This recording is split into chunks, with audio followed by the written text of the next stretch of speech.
जय राधे। और श्री लक्ष्मी नारायण भगवान की जय। श्रीमन नारायण नारायण नारायण श्रीमन नारायण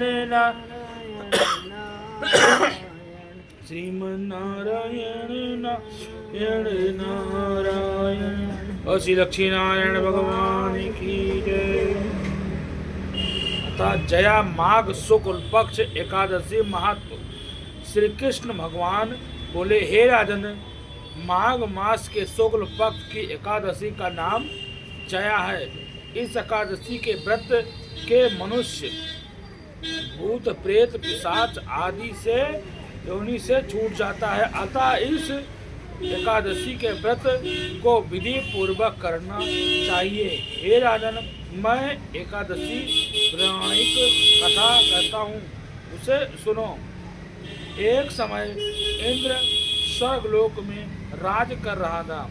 वहाँ अमृत का पान नंदन वन में अप्सराओं के साथ आनंद पूर्वक क्रीड़ा कर रहा था। एक समय वह स्वच्छता से अप्सराओं के साथ रमण कर रहा था तथा उस जगह गंधर्व गान कर रहे थे और वहाँ गंधर्वों में प्रसिद्ध पुष्पदंत तथा उनकी लड़की चैतन्य सेन की स्त्री महीन आदि सब थे। वहाँ मालिन का लड़का पुष्पवान और माल्यवान था। वह उस समय पुष्पवती नामक एक गंधर्व लड़की माल्यवान को देखकर उस पर मोहित हो गई और काम मार्ग से चलयान होने लगी। उसने अपने सौंदर्य द्वारा माल्यवान को वश में कर लिया। हे राजर्षि, वहाँ पुष्पवती अत्यंत सुंदर थी। उसके लक्षण आदि सुंदर थे। उसकी ऐसी सुंदरता को देख करके माल्यवान भी उसके ऊपर मोहित हो गया। अतः वे दोनों कामदेव के वश में हो गए, परंतु फिर भी इंद्र के बुलवाने पर नाच गाना के लिए जाना पड़ता था और वो जाते थे और अप्सराओं के साथ अपना गाना शुरू किया। यद्यपि वह नाच गा रहे थे, पर कामदेव के प्रभाव से उनका मन न लग रहा था। अशुद्ध गाना गा रहे थे। उनके भाव कुंडी को देख करके इंद्र ने उनके प्रेम को समझ लिया और वह श्राप दे दिया कि तुम मेरी आज्ञा का उल्लंघन करने वाले मूर्ख हो। तुमने मेरा अपमान किया है, अतः तुमको धिक्कार है। इसलिए तुम स्त्री पुरुष के रूप में मृत्यु लोक में जा करके पिशाच का रूप धारण करो और अपना कर्म फल भोगो। इंद्र का श्राप सुन करके वह अत्यंत दुखी हुए और हिमालय पर्वत के पास पिशाच बन करके दुख पूर्वक अपना जीवन यापन करने लगे, व्यतीत कर रहे थे। उन्होंने गंधर्व रस अप्सराओं आदि कुछ भी ज्ञान नहीं था। उस जगह महान दुख मिल रहे थे। रात के दिन उन्होंने एक क्षण भी निद्रा नहीं आती थी। उस स्थान पर अत्यंत सर्दी भी, जिसके कारण उनके रोमांच खड़े रहते थे। एक दिन पिशाच के अपनी स्त्री से कहा, न मालूम हमने पिछले जन्म में कौन से पाप किए हैं जिससे हमें इतना दुखदायी दुख मिल रहा है। यह पिशाच योनि प्राप्त हुई है। पिशाच योनि से नरक के दुखों सहन नहीं हो रहे हैं। उसी तरह अनेक विचार करते हुए जीवन व्यतीत करने लगे।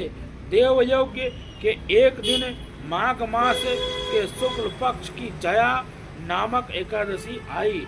उस दिन उन्होंने कुछ भी भोजन नहीं किया और ना ही कुछ पाया, पाप कर्म ही किया और उस दिन फल भूखा खा करके और फल फूल खा करके उस दिन व्यक्ति की और महान दुख के साथ पीपल के पेड़ के नीचे बैठ गए। उस समय सूर्य नारायण अस्ताचल को चाह रहे थे। वह वही स्त्री इन दोनों ने एक दूसरे के से सट करके बड़ी कठिनाई से पूरी रात काटी और दूसरे दिन सुबह होते ही भगवान के प्रभात से उनकी पिशाच देह छूट गई और अति सुंदर देह धारण करे तथा सुंदर वस्त्र भूषण से अलंकृत होकर के वह स्वर्गलोक को गए। उस समय आकाश में देवादि गण तथा गंधर्वों उनकी स्तुति करने लगे। नागलोक में जाकर के उन दोनों ने देवराज इंद्र को प्रणाम किया और इंद्र को भी इनका अपने प्रार्थना रूप में देख करके प्रथम रूप में देख करके महान आश्चर्य हुआ कि उनसे पूछने लगे कि तुमने अपनी पिशाच देह से किस प्रकार छुटकारा पाया है, सो सब कहो। इस पर माल्यवन बोला, हे देवानंद भगवान विष्णु के प्रभाव तथा जया एकादशी के व्रत के प्रभाव से पूर्ण से मेरी पिशाच योनि छूट गई है। इंद्र बोले, हे माल्यवन, एकादशी व्रत करने से तथा भगवान विष्णु के प्रभाव से तुम पिशाच देह छोड़ करके पवित्र हो गए हो और हम लोग के भी वंदनीय हो गए हैं, क्योंकि शिव तथा विष्णु भक्त हम लोगों के वंदना करने योग्य हैं। अतः आप धन्य हो। अतः तुम पुष्प वाणी से के साथ विवाह करो। हे युधिष्ठिर, इस जया एकादशी का व्रत करने से समस्त कुयोनि नष्ट हो जाते हैं। जिस मनुष्य ने इस एकादशी का व्रत किया है उसने मानो सब तप दान यज्ञ आदि किए हैं। जो मनुष्य भक्ति पूर्वक जया एकादशी का व्रत करते हैं वह अवश्य शास्त्रों वर्षों तक स्वर्ग में वास करते हैं। फलहार इस दिन धूप दीप नैवेद्य से विष्णु भगवान की पूजा की जाती है। इस दिन कुंडियों के संगे साठे का सागर लिया जाना चाहिए। तो श्री कृष्ण भगवान की जय।